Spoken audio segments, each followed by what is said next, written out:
Hello everybody, today we are opening up a pack of 1985 Donruss baseball cards. These are fantastic cards. You got the chance at a Clemens rookie. You have a chance at a Puckett rookie.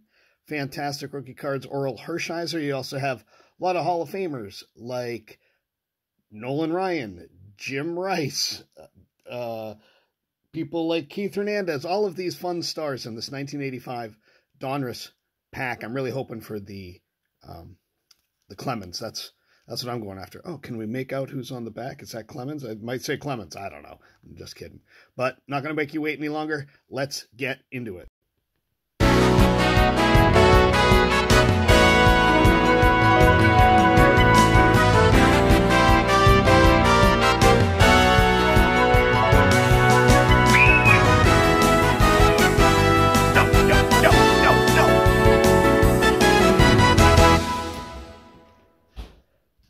Oh, it's you again.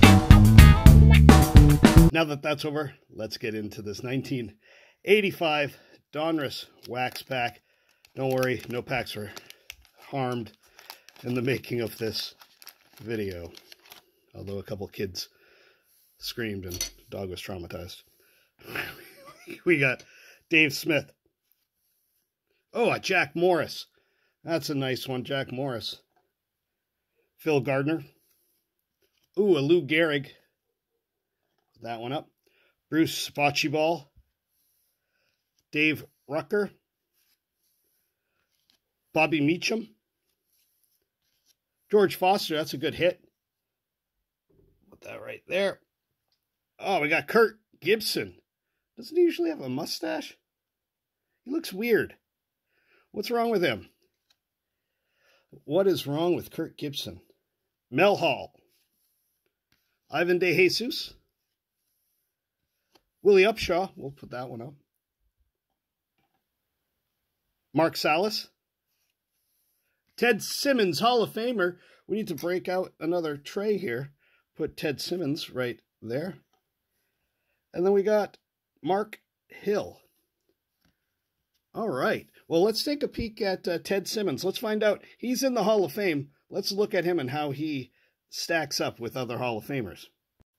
So Simmons is not a household name like Johnny Bench or Carlton Fisk, but he was one of the most consistent all-around catchers of his time, not only for his defense behind the plate, but also for his bat.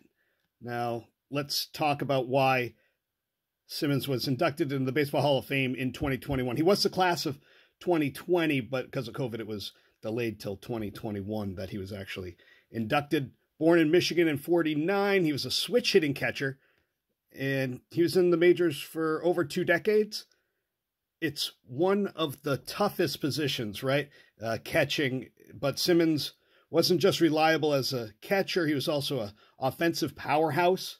Catchers were not expected to put up numbers. You know, you have Johnny Bench, you have people like that, but he was rewriting expectations of the position. And then by the time he retired, he led all catchers in career hits and doubles.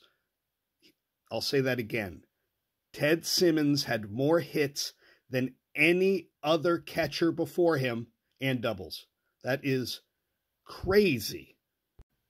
Simmons started out with the St. Louis Cardinals, and then he broke into the majors actually as a teenager in 1968, but it wasn't until the 1970s when he really started to take off, taking over as the Cardinals' main man behind the plate.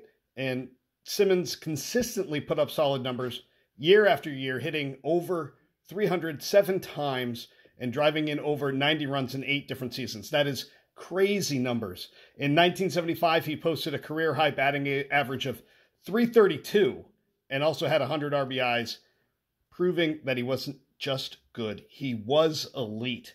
Now, one of the coolest things about Simmons was his ability to hit as a switch hitter, and by the time he finished his career, he held the National League record for home runs by a switch hitter.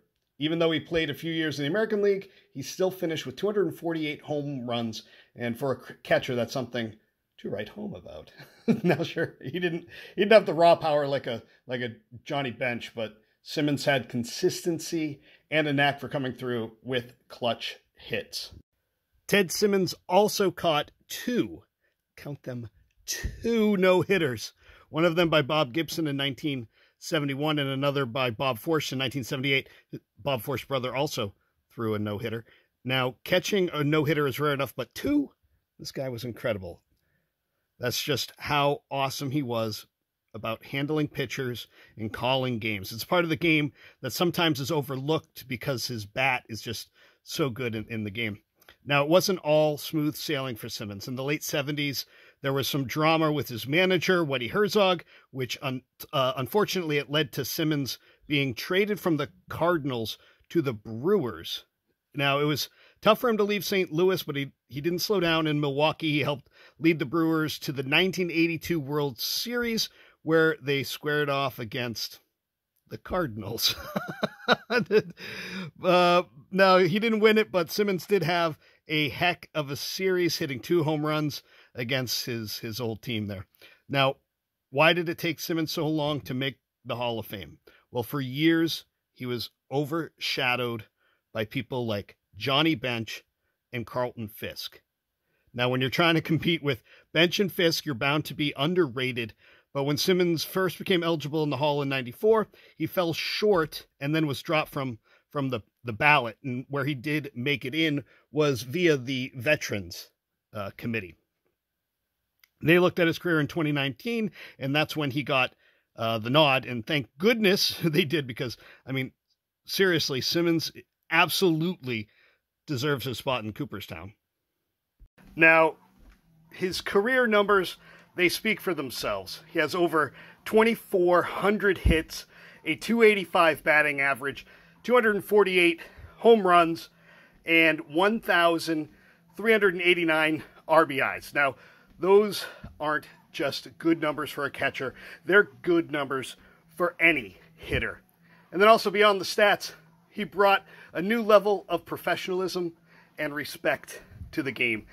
And in 2021, the Cardinals honored him by retiring his number 23, and then also putting up a statue, a well-deserved tribute to a guy who gave everything he had to the game. So please, let's lift up our glasses to Ted Simmons, a Hall of Famer, a legend, a player who was always giving his all during the game. So if you're a fan of vintage baseball cards, make sure you keep an eye out for Ted Simmons. He's getting bigger and bigger each day. And when we celebrate the greats of baseball, it just makes baseball more exciting. Thanks for tuning in. Rob Opens Wax. Hit like, hit subscribe. Go buy some Ted Simmons baseball cards. He's great. Thank you so much.